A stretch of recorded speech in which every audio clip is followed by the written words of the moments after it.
दोस्तों साथियों, हक़ मौजूद सिंध मौजूद अचो त किताब पढ़ूं सिलसिले जे 202 ॾींहं ते हाज़िर आहियां हुसैन सारंग। यादि रहे थी सिलसिलो असां 22 अक्टूबर 2019 ईस्वी ते शुरू कयोसीं। हिन सिलसिले में 8 किताब पढ़ी चुका आहियूं ऐं 9 किताब जेको अभ्यास हेठि आहे उनजो उनवान आहे अंदर मुल अमल। हीअ किताब मोहतरम साईं हैदर अली लगारी साहिब जे मज़मून ऐं मक़ालनि ते मुश्तमिल आहे। हीअ किताब मई 1998 ईस्वी में new feeds publication Chandwali Mohammad Hyderabad Sindh पारां छापियो वियो। काल जेको मज़मून पढ़ियो हुयोसीं उनजो उनवान हुयो आहे उस्ताद बुखारी जी शाइरी ऐं शख़्सियत चंद अक्स। उहो हिन किताब जे 143 सुफ़े ते आहे। 143 सुफ़े खां 149 सुफ़े ताईं जेका हुनजी शेर जी पुॼाणी ताईं पढ़ियो हुयोसीं ऐं अॼु वरी उहो जेको आहे 202 सिलसिले में 149 सुफ़े खां ई हिन मज़मून खे जेको आहे पूरो कंदासीं। हिन वक़्तु हर वक़्तु ऐं हर हंधि बहितर खां बहितरीअ जी गुंजाइश मौजूदु आहे। अॼु जी चङाई जो सुभाणे सां रिश्तो जोड़े उन जी दायरे खे कुशादो करिणो आहे।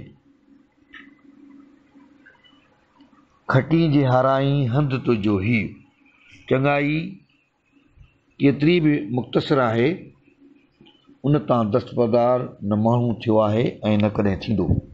जो वड़ जुड़े जनसी सो वड़ सही कनि केॾी बि ॻुझी आहे उहा माम ॻणतीअ जोगी ऐं जोखाइती आहे उहा मुसाफ़िरी मगर बुखारी उस्ताद जिहा मुसाफ़िर उनजी राह ते रिमदा रहंदा सहकंदा भड़कंदा टहकंदा पर हलंदा रहंदा मरंदा झुरंदा पर वापसि न थींदा।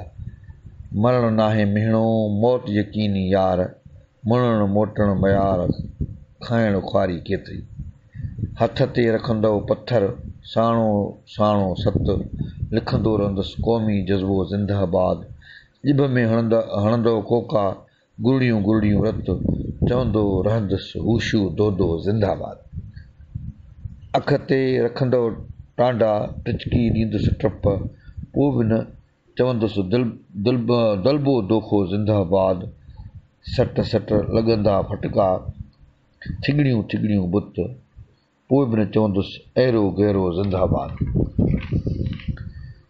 त सिसीअ जे सोवार वरजण चिचिरजण छिॼिरजण पचरण धड़ धार थियण हथ करायूं आङरियूं कपजी टुकर थियण ऐं पुरज़ा थियण खां पोइ बि हिन जी वजूद जी तक़सीम उन जा तफ़सील तय नथा थियनि पोइ बि हिन जी होॾ हीणी नथी थिए काती हेठां कंध पोइ बि नारा नीह जा अयास। इहा शाइरानी तालीम आहे या रूमानियत आहे मावरायत आहे या जो कुझु आहे बेहद माना ख़ेज़ आहे। माण्हू हद क़बूल नथो करे क़ैदनि ऐं कोटनि जी नफ़ी थो करे कंहिं अब्दी निजात लाइ वझाए थो कूड़ कुपत काए कच इस्तिसाल मकर ऐं फ़्रेब खां नफ़रत ऐं उन ख़िलाफ़ु एहतिजाज कंदे नथो थकिजे। इहो इन करे जो इंसान अञा घणो तणो पंहिंजे ऐं ग़ैर इंसानी हस्तियुनि ऐं पसमांदियुनि मां निकिरण जो उहो न थियो आहे। हिन खे उन हाल मां उसरी उभरी मथो भरो ऐं मानाइतो थियणु ज़रूरी आहे। के ॻाण ॻणियूं कोशिशूं ज़रूरु थियूं आहिनि ऐं उहा सफ़ाती तब्दीली अञा अददी मक़दारी तब्दीलीअ जे घुरबल शइ खां घणो घटि आहे। उनजे बावजूदि उन में तसलसल आहे तवार आहे कि उमेद अफ़ज़ा ऐं आसाइता दम ऐं क़दम खॼंदा रहनि था।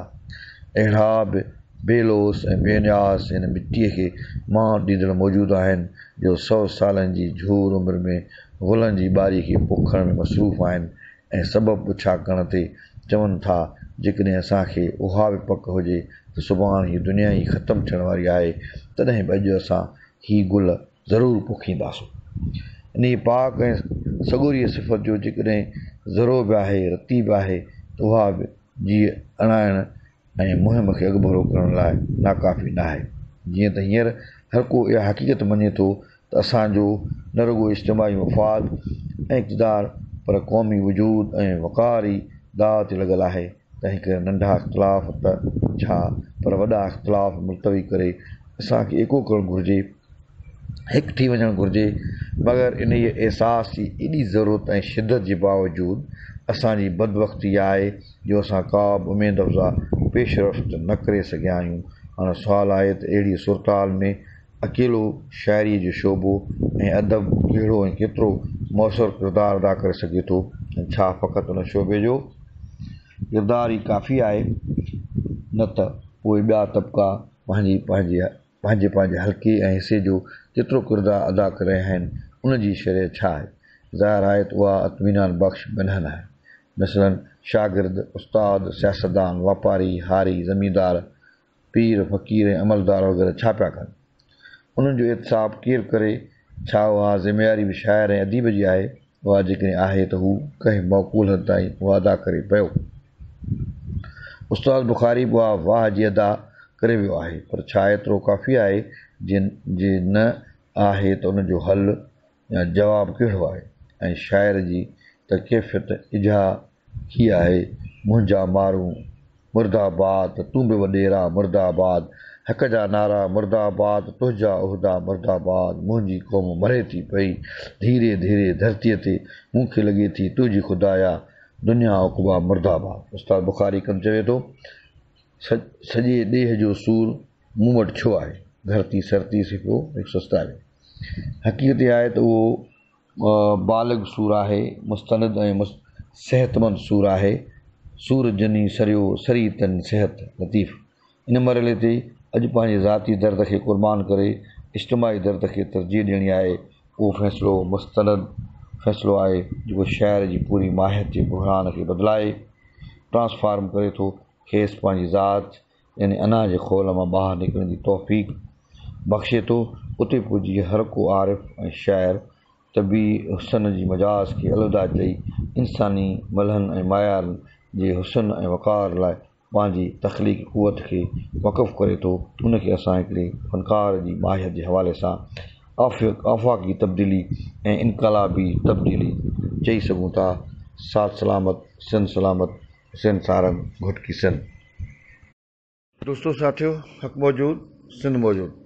अचो त किताब पढ़ूं सिलसिले जे 200